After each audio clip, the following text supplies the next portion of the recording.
Hello friends, नमस्कार। आप सभी को नमस्कार, सभी का वेलकम इस क्लास में। You all are welcome to this class. Live class में जितने स्टूडेंट्स ऑलरेडी ज्वाइन कर चुके हैं, क्विकली कंफर्म करें आपका audio video is accessible to you. Please confirm quickly your audio video is accessible so that we can start.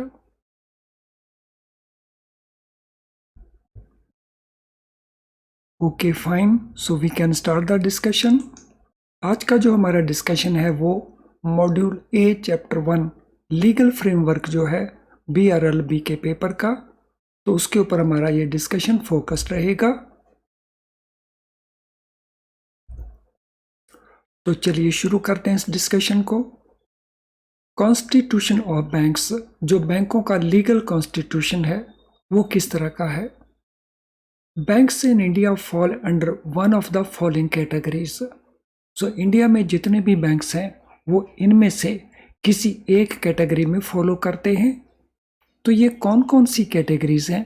सो एक है body corporates which are constituted under special statute.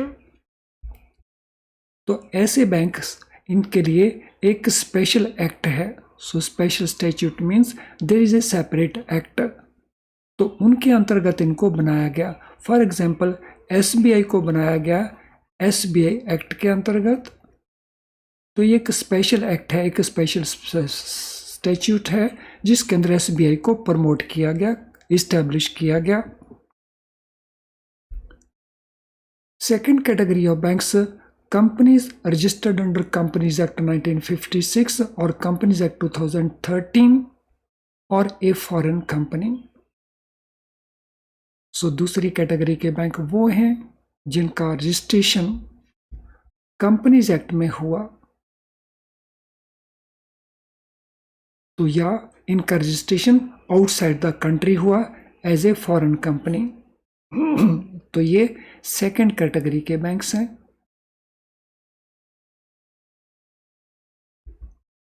तो तीसरे वो बैंक्स हैं जिनको हम कहते हैं कोऑपरेटिव सोसाइटीज और जिनका रजिस्ट्रेशन अंडर सेंट्रल और स्टेट एनेक्टमेंट हुआ।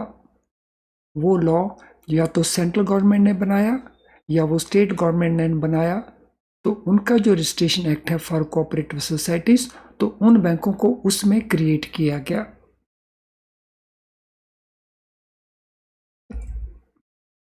तो यहां हमारे पास तीन तरह के बैंक्स हुए।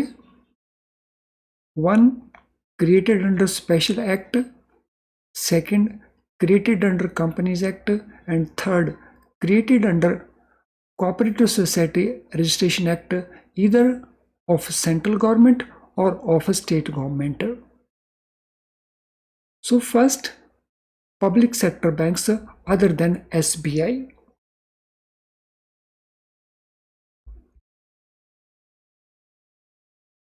Public sector banks other than SBI.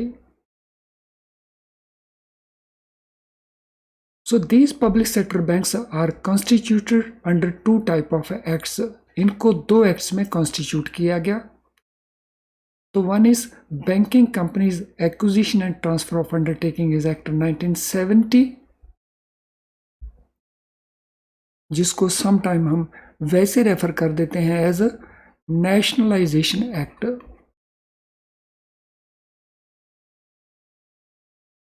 सो बैंकों का जो नेशनलाइजेशन किया गया 14 बैंकों का, तो it was done in the year 1969 और एक्ट था 1970 का। And second nationalisation it was under act of 1980, banking companies acquisition and transfer of undertaking act 1980।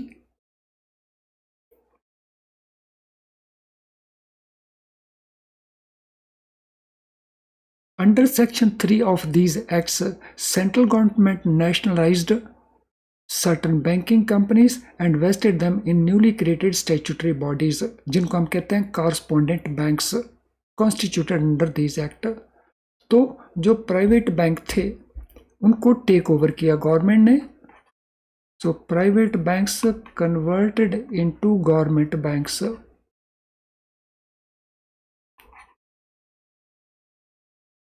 और इन नए बैंकों को जो गवर्नमेंट के बैंक बने तो इनको हम कहते हैं कॉरस्पॉन्डिंग न्यू बैंक्स.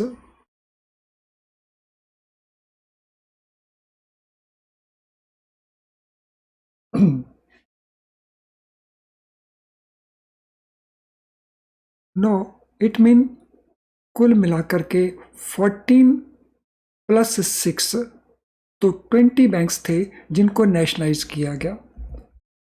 सो 14 को फर्स्ट ट्रेंच में, 6 दूसरे ट्रेंच में, सो टोटल हुए 20 और सब्सिक्वेंटली इनमें मर्ज किए गए एक दूसरे बैंक बीच में. तो मर्जिंग के बाद we are now left with 11 nationalised banks. So 9 बैंकों को मर्ज कर दिया गया और अब हमारे पास हैं 11 nationalised banks. Now, second one is the State Bank of India. So this also is a public sector bank.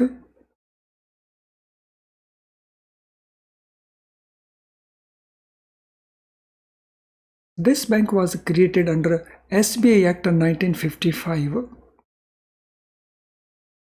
So SBI was constituted under SBI Act 1955.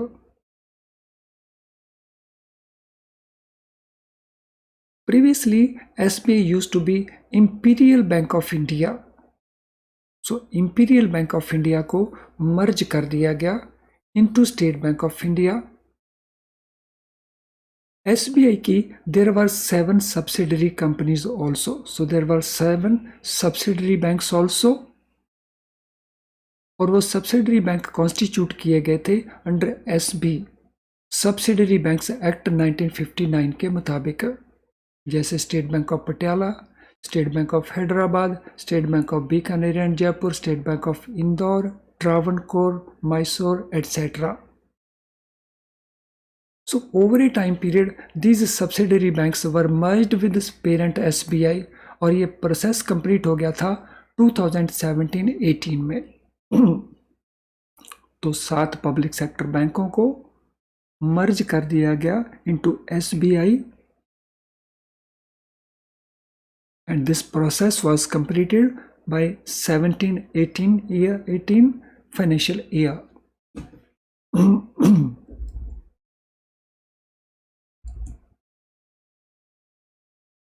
Now regional rural banks, RRBs. So RRBs को create किया गया under RRB Act 1976. So these banks have been constituted under RRB Act 1976.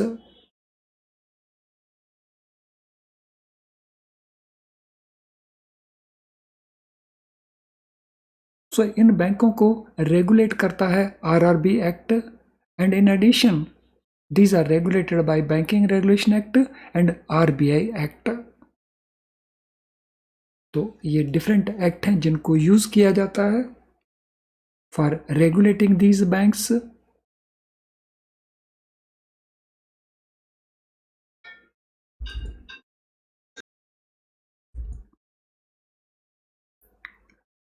Now private sector banks and foreign banks.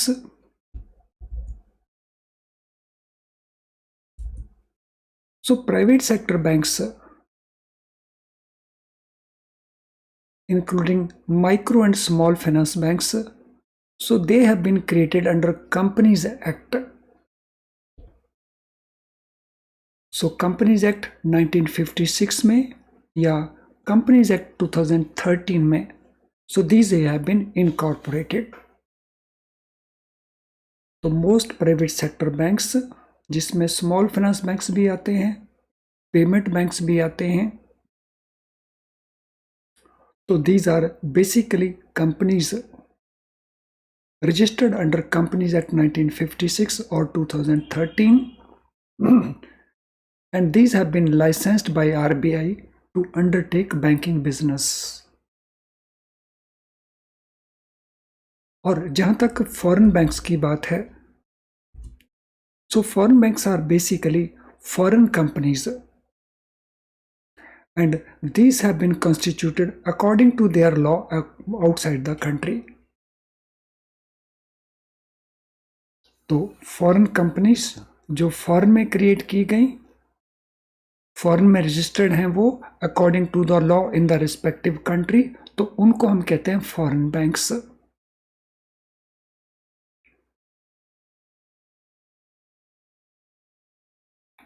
तो इनके ऊपर जो provisions applicable हैं वो हैं कंपनीज एक्ट 2013 जो इंडिया का एक्ट है, सेक्शन 2 सबसेक्शन 42, और कुछ प्रोविजन कंपनीज एक्ट 1956 के हैं,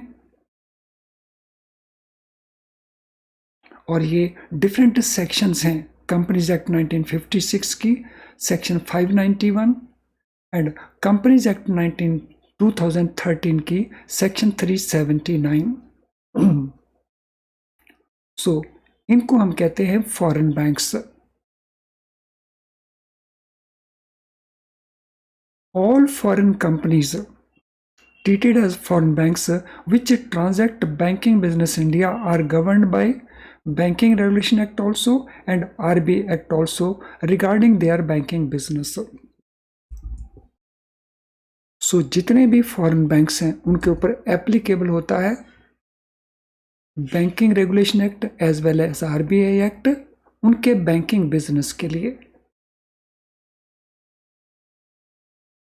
तो उनके कॉन्स्टिट्यूशन के लिए उनके अपने कंट्री के लॉ हैं वो एप्लीकेबल हैं, लेकिन इंडिया में बैंकिंग बिजनेस करने के लिए उनके ऊपर एप्लीकेबल हैं banking regulation act as well as RBI act.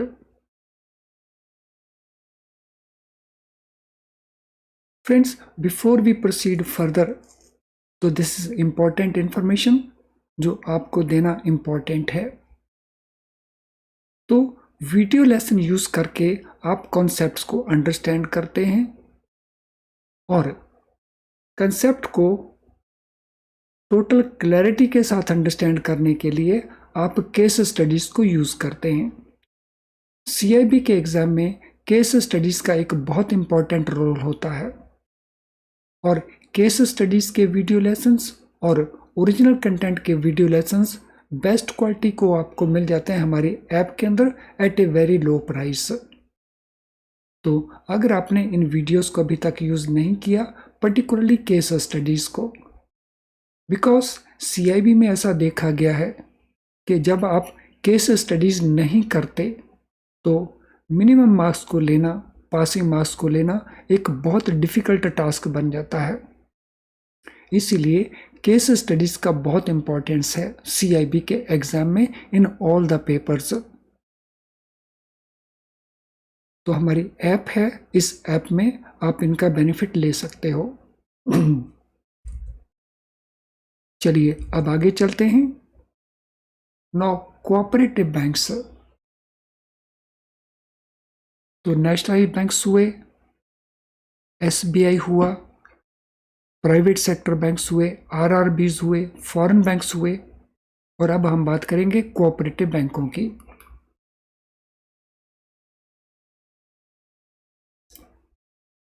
So cooperative banks conduct business in ordinary course of business, लेकिन उनको जो इस्टेब्लिश किया गया है वो है ऑन ए कोऑपरेटिव बेसिस।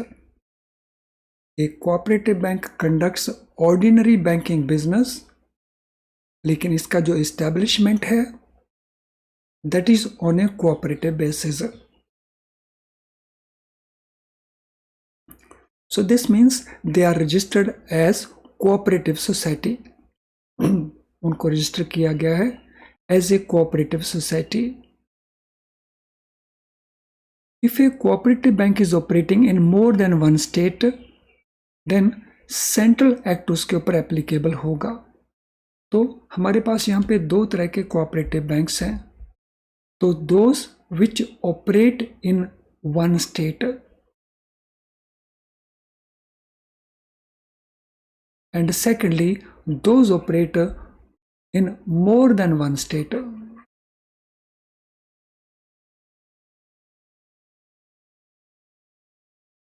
तो जो मोर देन वन स्टेट ऑपरेट करते हैं तो उनका रजिस्ट्रेशन है सेंट्रल एक्ट के अंतर्गत। तो सेंट्रल एक्ट का नाम है multi state cooperative societies act.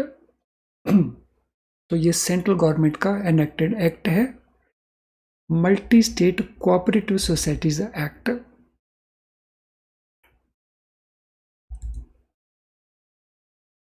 In other cases means those which are operating in one state, तो उनके लिए है स्टेट कोऑपरेटिव सोसाइटीज एक्ट। तो यहाँ पे दो अलग अलग एक्ट हैं, so far their constitution is concerned.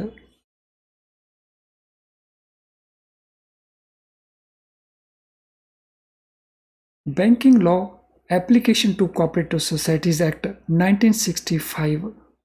तो इस एक्ट के द्वारा बैंकिंग रेगुलेशन के और reserve bank of India act के दोनों के प्रोविजंस को एप्लीकेबल किया गया on the cooperative banking sector also.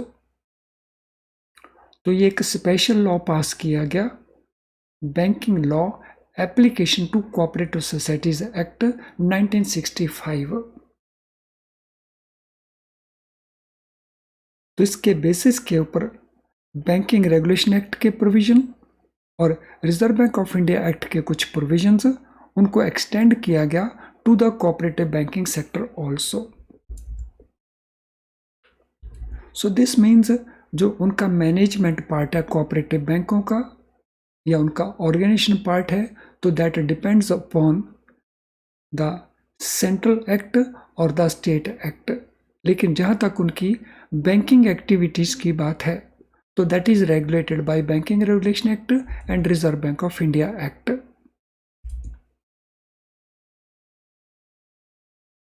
तो यहाँ तक हो गया हमारा बेसिक डिस्कशन। तो आई होप यहाँ तक हर चीज़ ना आपने अच्छे से अंडरस्टैंड कर ली है। If that be the position तो क्विकली कंफर्म कर देंगे कि हर चीज़ आपने ठीक से अंडरस्टैंड कर लिया और उसके लिए पोस्ट कर देंगे आप स्माइलिंग आइकन को। तो post A smiling icon quickly in the chat box. और अगर सेशन आपको यूजफुल लग रहा है तो फिर आप लाइक डिसलाइक उस प्रोसेस को भी पूरा कर सकते हैं। कर दीजिए पोस्ट क्विकली स्माइलिंग आइकन को, so that will be a sort of confirmation that you understand everything so फार।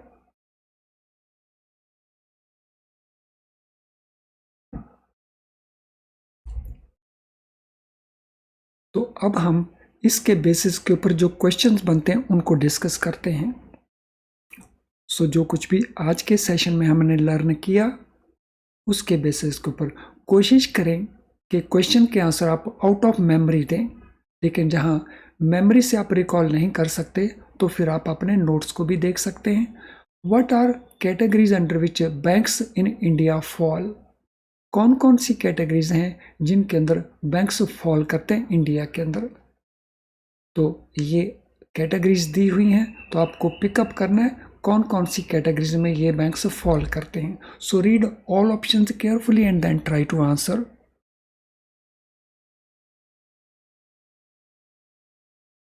सभी ऑप्शंस को केयरफुली रीड करें और फिर आंसर प्रोवाइड करें।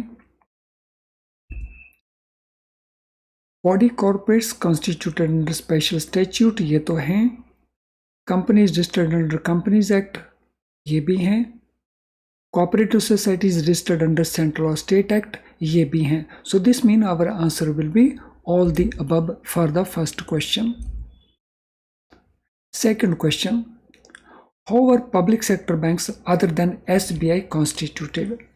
सो पब्लिक सेक्टर बैंक्स एसबीआई को छोड़ के उनको कैसे कॉन्स्टिट्यूट किया गया? तो ये हमारे ऑप्शन आंसर्स हैं।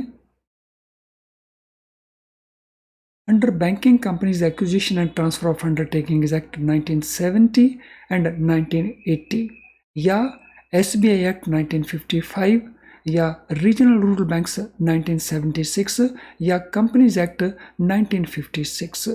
तो public sector banks other than SBI जिनको हम नेशनलाइज्ड बैंक्स कहते हैं, तो उनका कॉन्स्टिट्यूशन इनमें से किसके मुताबिक हुआ?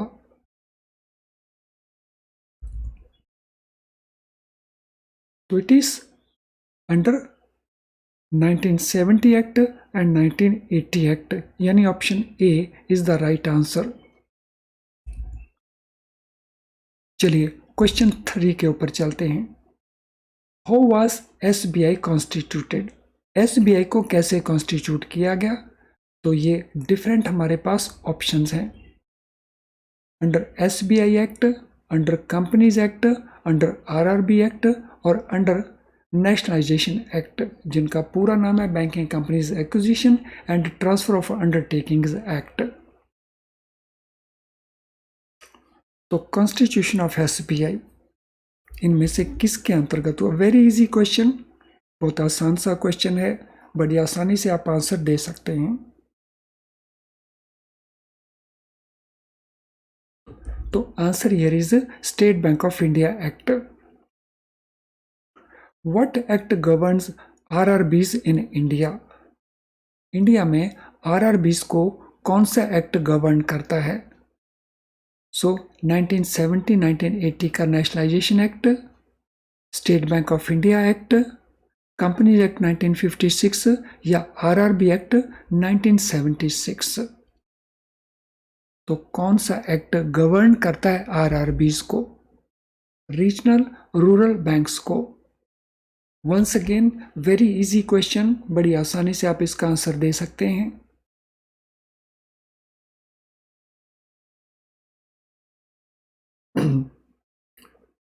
तो yes it is RRB act, तो ये है RRB act. So next question, how are private sector banks और foreign banks constituted in India? India के अंदर प्राइवेट बैंकों को या फॉरेन बैंक्स को कैसे कॉन्स्टिट्यूट किया जाता है? तो ये हमारे ऑप्शन आंसर्स हैं। So they are constituted under banking regulation act and RBI act, they are constituted under companies act 1956 और companies act 2013, they are constituted under special statute and they are constituted under SBI 1955. So private banks and foreign banks का constitution in India.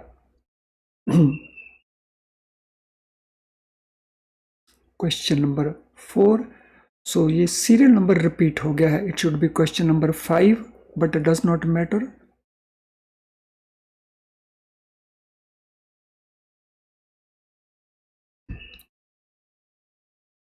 सो इस question के लिए हमारा answer बनेगा B.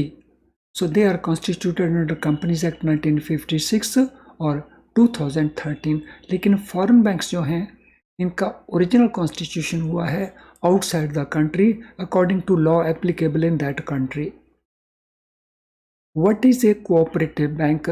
Cooperative bank हम किसको कहते हैं? तो ये हमारे डिफरेंट ऑप्शंस हैं। A bank constituted under a special statute, a bank established on a cooperative basis, a foreign bank operating in India, a bank governed by RBI Act only. So cooperative banks क्या हैं? Question number 5, what is the answer?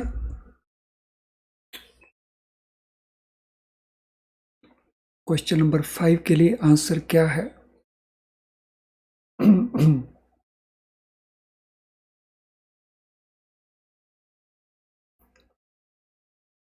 तो question number 5 के लिए हमारा answer बनता है B, वो bank जिनको कोऑपरेटिव बेसिस के ऊपर इस्टेब्लिश किया गया है। So what is multi state cooperative societies act? तो ये एक्ट क्या है? तो ये हमारे ऑप्शन आंसर्स हैं। Is central act which applies to cooperative banks operating in more than one state, a state act which applies to cooperative banks operating in a single state, foreign statute applicable to foreign banks operating in India, या act applicable to public sector banks. Question number 6, what is the answer?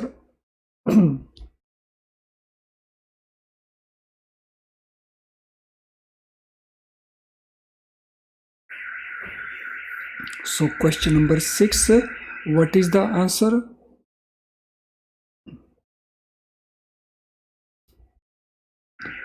तो question number 6 के लिए answer बनेगा ए, यानी central act है ये, जो apply होता है कोऑपरेटिव बैंकों को जो रजिस्टर्ड है एज ए कोऑपरेटिव सोसाइटी।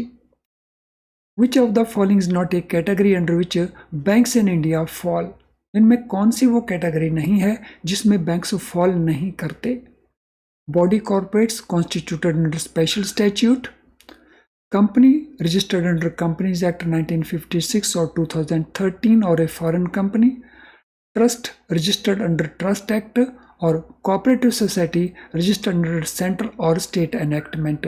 तो इनमें कौन सी कैटेगरी के बैंक इंडिया में एग्जिस्ट नहीं करते हैं, ए बी सी और डी। क्वेश्चन नंबर 7, तो कौन से वो बैंक हैं जो एग्जिस्ट नहीं करते। So this is C, trust registered under this. चलिए नेक्स्ट क्वेश्चन के ऊपर चलते हैं। When were 7 associate subsidiary banks of SBI merged with parent bank SBI? कब इनको मर्ज किया गया था। तो ये हमारे पास डिफरेंट ऑप्शंस हैं।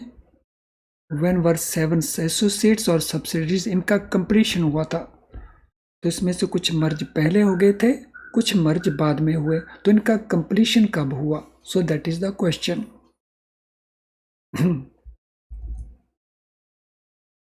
सो कब ये मर्जर्स का प्रोसेस कंप्लीट हुआ। So this was completed in the financial year 1718।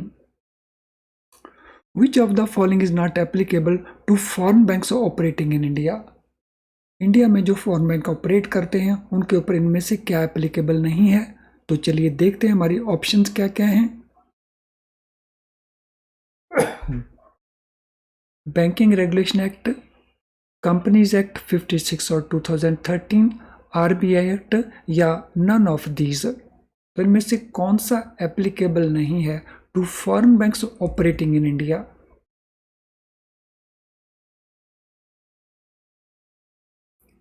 So which of these is not applicable. So इन बैंकों के ऊपर एप्लीकेबल नहीं है, ये तीनों ही एप्लीकेबल हैं। बैंकिंग रेगुलेशन एक्ट भी एप्लीकेबल है, कंपनीज एक्ट भी एप्लीकेबल है और आरबी एक्ट भी एप्लीकेबल है। सो क्वेश्चन नंबर 9 का ये आंसर है none of these.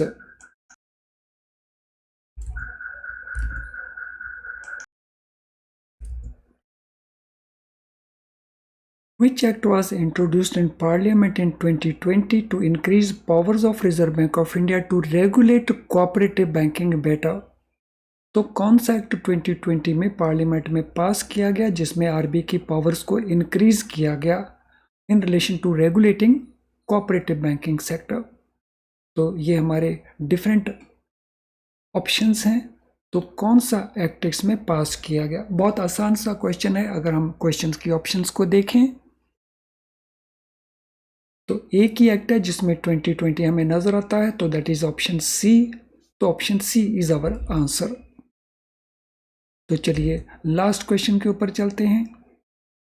Which of the following act was extended to the cooperative banking sector by banking law applicable to cooperative society act 1965। तो इनमें से कौन से एक्ट को एक्सटेंड किया गया था।